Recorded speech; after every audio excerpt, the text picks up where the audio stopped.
Өнөөдөр дэлхийн нийтээр яруу найргийн өдрийг тэмдэглэн өнгөрүүлж байна. Манай улсын хувьд энэ жил шинэ үеийн утга зохиолыг үндэслэгч их зохиолч Даш Доржийн Нацаг Доржийн Мэндэлсний 110 жилийн ой тохиож байгаамаа.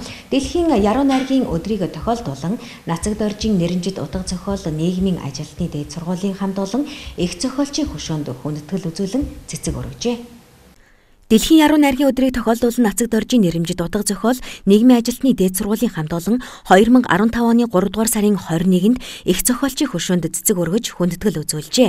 Арга хэмжээний үеэр утга зохиол нийгмийн ажилтны дээд сургуулийн захирал, сэтгэл судлалын ухааны доктор Нацаг Долгор Баяр хүргэн үг хэлсэн юм. Оюутан залуус их зохиолчийнхоо шүлэг зохиолоос уншиж толилсон юм а. Их зохиолч нийгмийн зүтгэлтэн Даш Доржийн Нацаг Доржийн нэрэмжит утга зохиол нийгмийн ажилтны дээд сургуулийн хамт олон өнөөдөр дэлхийн яруу найргийн өдөрт зориулан их зохиолчийнхаа хөшөөнд цэцэг өргөж хүндэтгэл үзүүллээ.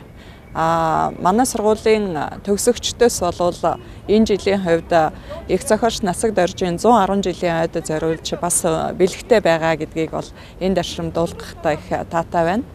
Бид бол энэ Нацаг Доржийн 110 жилийн ойг тохиолдуулан сургууль дээрээ Нацаг Дорж судлыг хөгжүүлж ирсэн Нацаг Дорж судлаач эрдэмтдийнхээ цуврал хилцүүлэг лекцийг бол зохион байгуулна гэж ингэж бодож байгаа. Мөн энэ жил хөрөлт тулга манай сургууль 94 оноос хойш хүүхдийн ордонтой зохион байгуулж ирсэн хөрөлт тулга наадам болж байгаа.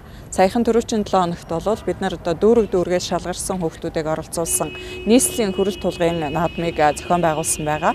4 сарын 9-10-ны үед бол улсын хэмжээний хөрөлт тулга наадмыг зохион байгуулна. Энэ үеэрээ бол бид нар манай сургуульд хөрөлт тулга наадмаас урилгаар уригдан орж ирж суралцаж төгссөн төгсөгчдийнхөө уулзалтыг бол энэ аймаг дүүргүүдээс шалгарч ирсэн яруу найрагчтайгаа хэлгэх юм бодолтой байгаа.